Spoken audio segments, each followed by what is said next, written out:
पंडित जी नमस्ते में आप सभी का स्वागत है। आज हम संतान सप्तमी व्रत कथा कहेंगे। श्री संतान सप्तमी व्रत कथा। एक दिन महाराज युधिष्ठिर ने भगवान से कहा, हे प्रभु, कोई ऐसा उत्तम व्रत बतलाइए जिसके प्रभाव से मनुष्यों के अनेक सांसारिक क्लेश दुख दूर होकर वे पुत्र एवं पौत्रवान हो जाएं। यह सुनकर भगवान बोले, हे राजन, तुमने बड़ा ही उत्तम प्रश्न किया है। मैं तुमको एक पौराणिक इतिहास सुनाता हूँ, ध्यान पूर्वक सुनो। एक समय लोमश ऋषि ब्रजराज की मथुरापुरी में वसुदेव देवकी के घर गए।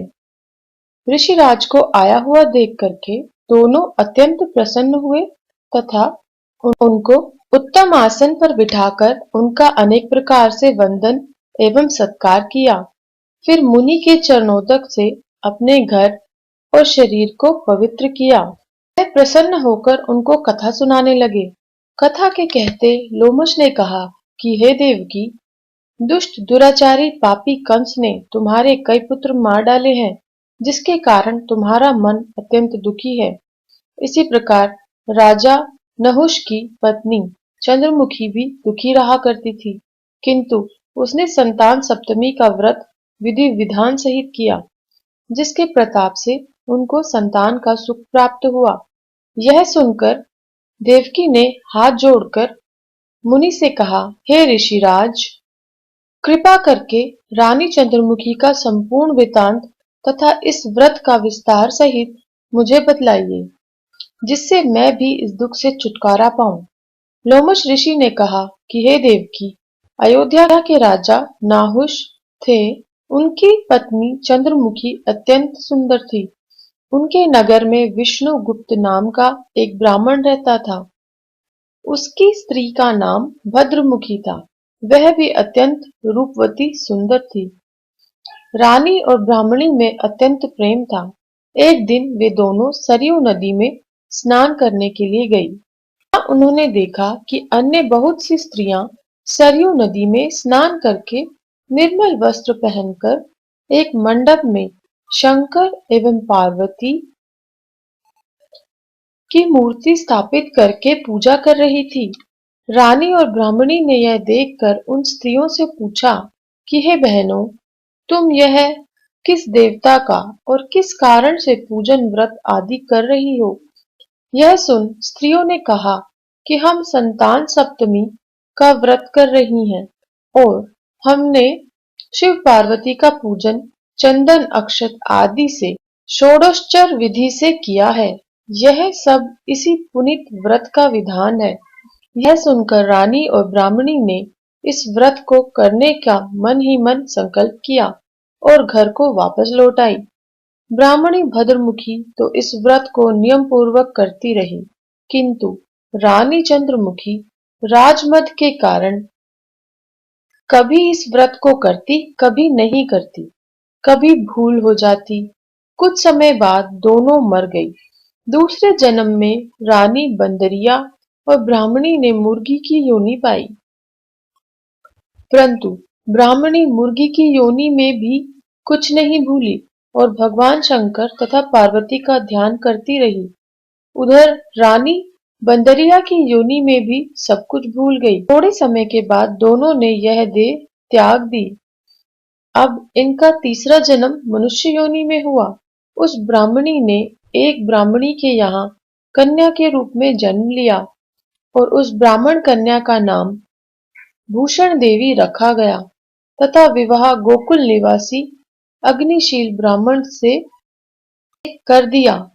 भूषण देवी इतनी सुंदर थी कि वह आभूषण रहित होते हुए भी अत्यंत सुंदर लगती थी।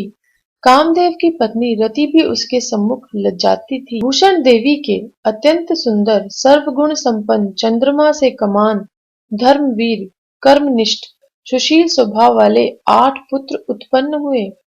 यह सब शिवजी के व्रत का पुनीत फल था। और दूसरी ओर शिव विमुख रानी के गर्भ से कोई भी पुत्र नहीं हुआ। वह निसंतान दुखी रहने लगी। रानी और ब्रह्माणी में जो प्रीति पहले जन्म में थी, वह अब भी बनी रही। रानी जब वृद्ध अवस्था को प्राप्त होने लगी, तब उसके गूंगे, बहरा तथा बुद्धिहीन अल्प आयु वाला पुत्र हुआ। वह 9 वर्ष की आयु में इस क्षणभंगुर संसार को छोड़कर चला गया। अब तो रानी पुत्र शोक से अत्यंत दुखी हो व्याकुल रहने लगी। देव योग से भूषण देवी ब्राह्मणी रानी के यहाँ अपने पुत्रों को लेकर पहुंची। रानी का हाल सुनकर उसे भी बहुत दुख हुआ, किंतु इसमें किसी का क्या वश। कर्म और प्रारब्ध के लिखे को स्वयं ब्रह्मा भी मिटा नहीं सकते। रानी कर्मच्युत भी थी, इसी कारण उसे दुख भोगना पड़ा। इधर रानी पंताइन के इस वैभव और 8 पुत्रों को देखकर उसके मन में ईर्ष्या करने लगी और उसके मन में पाप उत्पन्न हुआ। उस ब्राह्मणी ने रानी का संताप दूर करके निमित्त अपने 8 पुत्र रानी के पास छोड़ दिए।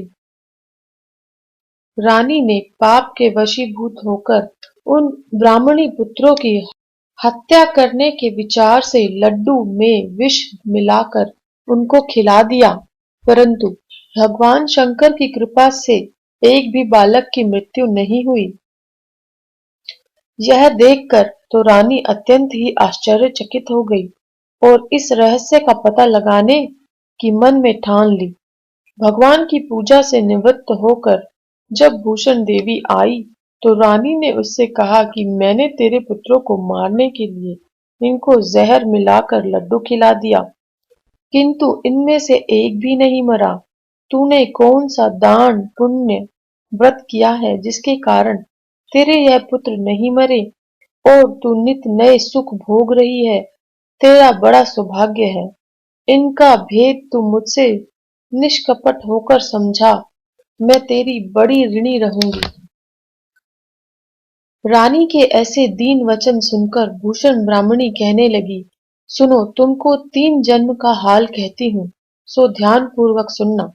पहले जन्म में तुम राजा नहुष की पत्नी थी और तुम्हारा नाम चंद्रमुखी था। मेरा भद्रमुखी था और मैं ब्राह्मणी थी।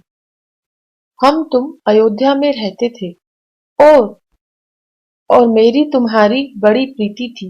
एक दिन हम तुम दोनों सरयू नदी में स्नान करने गई और दूसरी स्त्रियों को संतान सप्तमी का उपवास, शिवजी का पूजन अर्चन करते देखकर हमने इस उत्तम व्रत को करने की प्रतिज्ञा की थी, किंतु तुम सब भूल गई और झूठ बोलने का दोष तुमको लगा, जिसे तू आज भी भोग रही है। मैंने इस व्रत को आचार विचार सहित नियम पूर्वक सदैव किया और आज भी करती हूँ। दूसरे जन्म में तुमने बंदरिया का जन्म लिया और मुझे मुर्गी की योनि मिली। भगवान शंकर की कृपा से इस व्रत के प्रभाव तथा भगवान को इस जन्म में भी न भूली और निरंतर उस व्रत को नियमानुसार करती रही। तुमने अपनी बंदरिया के जन्म में भी भूल गई। मैं तो समझती हूँ कि तुम्हारे ऊपर यह जो भारी संकट है, उसका एकमात्र यही कारण है और दूसरा कोई इसका कारण नहीं हो सकता। इसलिए मैं तो कहती हूँ कि आप ही संतान सप्तमी के व्रत को विधि सहित करिए, जिससे तुम्हारा संकट दूर हो जाए। लोमश ऋषि ने कहा, हे देवकी, भूषण ब्राह्मणी के मुख से अपने पूर्व जन्म की कथा तथा व्रत संकल्प इत्यादि सुनकर रानी को पुरानी बातें याद आ गई और पश्चाताप करने लगी तथा भूषण ब्राह्मणी के चरणों में पड़कर क्षमा याचना करने लगी और भगवान शंकर पार्वती जी की अपार महिमा के गीत गाने लगी। उस दिन से रानी ने नियम अनुसार संतान सप्तमी का व्रत किया, जिसके प्रभाव से रानी को संतान सुख भी मिला तथा संपूर्ण सुख भोग कर रानी शिवलोक को गई। भगवान शंकर के व्रत का ऐसा प्रभाव है कि पथभ्रष्ट मनुष्य भी अपने पथ पर अग्रसर हो जाता है और अनंत ऐश्वर्य भोग कर मोक्ष पाता है। लोमश ऋषि ने फिर कहा कि हे देवकी, इसलिए मैं तुमसे भी कहता हूँ कि तुम भी इस व्रत को करने का संकल्प अपने मन में करो, मैं तुमको भी संतान सुख मिलेगा।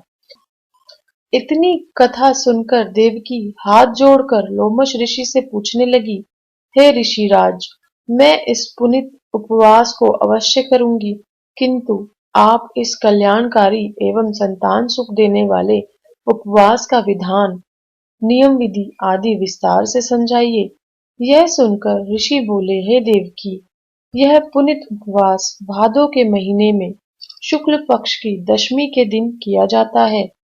उस दिन ब्रह्म मुहूर्त में उठकर किसी नदी अथवा कुएं के पवित्र जल में स्नान करके निर्मल वस्त्र पहनने चाहिए। श्री शंकर भगवान तथा जगदम्बा पार्वती जी की मूर्ति की स्थापना करें। इन प्रतिमाओं के सम्मुख सोने चांदी के तारों अथवा रेशम का एक गंडा बनावें। उस गंडे में 7 गांठें लगाएं। इस गंडे को धूप दीप अष्टगंध से पूजा करके अपने हाथ में बांधें और भगवान शंकर जी से अपनी कामना सफल होने की प्रार्थना करें।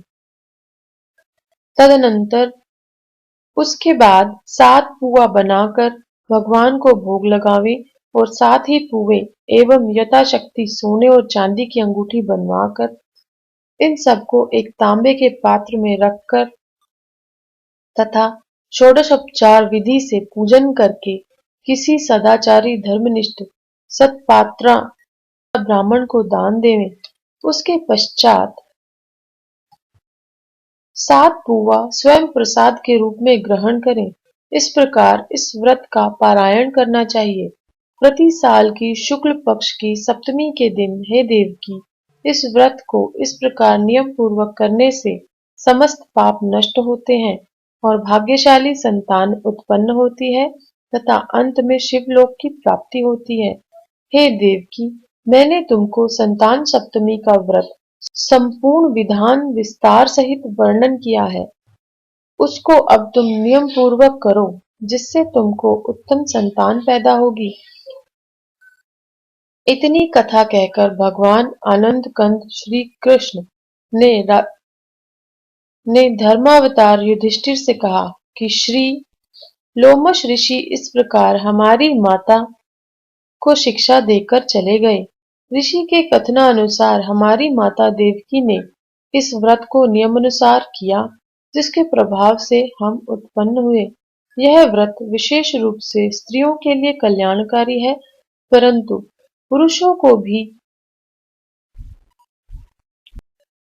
समान रूप से कल्याणदायक है।